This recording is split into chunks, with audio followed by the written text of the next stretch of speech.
दोस्तों नमस्कार, स्वागत है आपका यूट्यूब चैनल एबीटेक में। आज है 16 दिसंबर 2023 और जान लेते हैं आज की महत्वपूर्ण खबरें जो आज के प्रमुख समाचार पत्रों पे छाई हुई हैं। सबसे पहले देखिए यहाँ पर अपडेट है कि उच्च शिक्षा निदेशालय रिक्त पदों पर होगी भर्ती, मंत्री ने मांगा दियाचन। उच्च शिक्षा निदेशालय में रिक्त पदों पर भर्ती प्रक्रिया शीघ्र ही प्रारंभ होगी। शुक्रवार को प्रयागराज आए उच्च शिक्षा मंत्री योगेंद्र उपाध्याय इसके लिए अध्याचन भेजने का निर्देश दिया। इसके साथ ही मंत्री के पुराने भवन का जीर्णोद्धार करने के लिए बजट जारी करने का आश्वासन भी दिया है।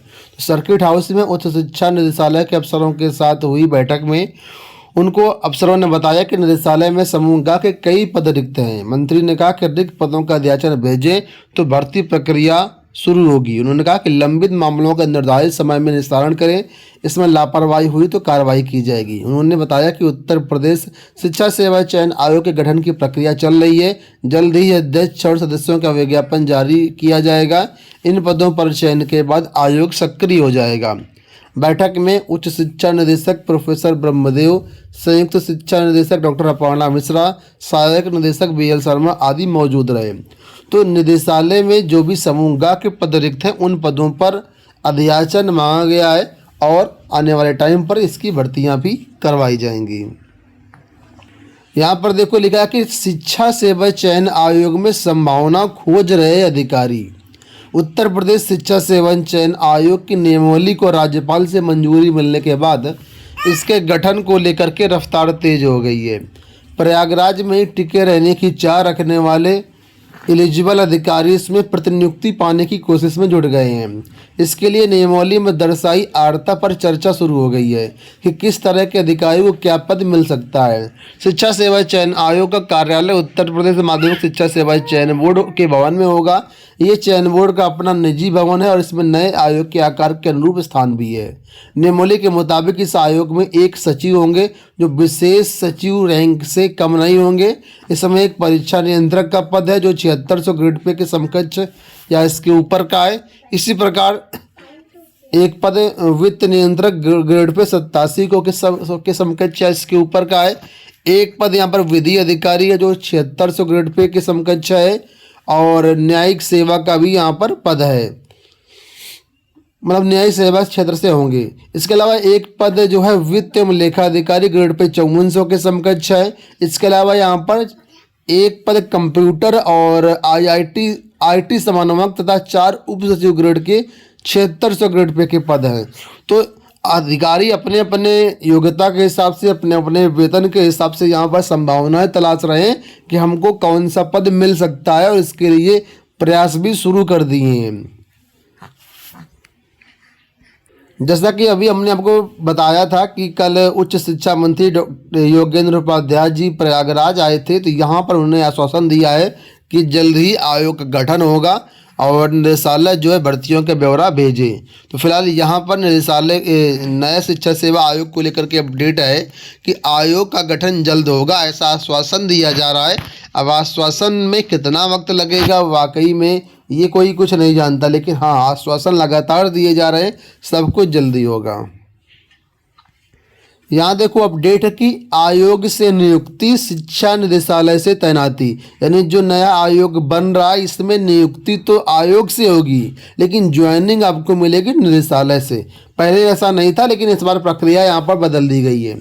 उसके बारे में यहाँ पर देखो अपडेट दिया गया है कि प्रदेश के 4512 सहायता प्राप्त माध्यमिक विद्यालयों यानी टीजीटी पीजीटी की तैनाती व्यवस्था में बड़ा बदलाव होने जा रहा है। उत्तर प्रदेश शिक्षा सेवा चयन आयोग अधिनियम 2023 में जो व्यवस्था की गई है उसके अनुसार शिक्षकों का चयन तो नया आयोग करेगा लेकिन तैनाती शिक्षा निदेशालय से होगी। इससे पहले तक उत्तर प्रदेश माध्यमिक शिक्षा सेवा चयन बोर्ड चयन के बाद पैनल अपनी वेबसाइट पर जारी करता था और डीआईओ स्कूलों में कार्यभार ग्रहण कराते थे। अब आयोग को रिक्तियों की सूचना प्राधिकृत अधिकारी निदेशक के माध्यम से ही मिलेगी। लिखा कि चयन प्रक्रिया पूरी होने के बाद आयोग विज्ञापित रिक्तियों के सापेक्ष में पैनल तैयार करके शिक्षा निदेशक को भेज देगा। शिक्षा निदेशक की ओर से जो भी वैकेंसी आई थी उसके सापेक्ष में आप सभी से एक सीट पर यानी एक अभ्यर्थी से 5 कॉलेज विकल्प लिए जाएंगे।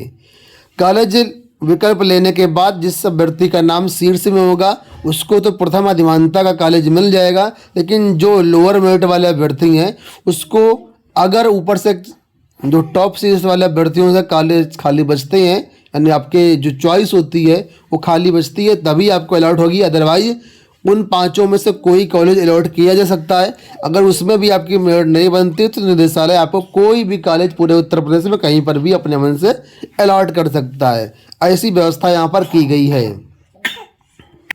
आगे देखो, यहाँ बताया गया कि अभी भी प्रतीक्षा सूची से निदेशालय प्रतीक्षा सूची की जो नियुक्ति है निदेशालय से होती रही। हाईकोर्ट का भी एक ऐसा आदेश आया था जिसके तहत अब निदेशालय ही प्रतीक्षा सूची छात्रों की नियुक्ति करवाता है। आपने देखा होगा हाल ही में जो टीजीटी पीजीटी 2016 टीजीटी पीजीटी 2021 की काउंसलिंग हुई, पहली काउंसलिंग, उसमें निदेशालय स्तर से ही ज्वाइनिंग हुई। तो पहले ऐसा नहीं था, लेकिन फिलहाल अब ये व्यवस्था कर दी गई है।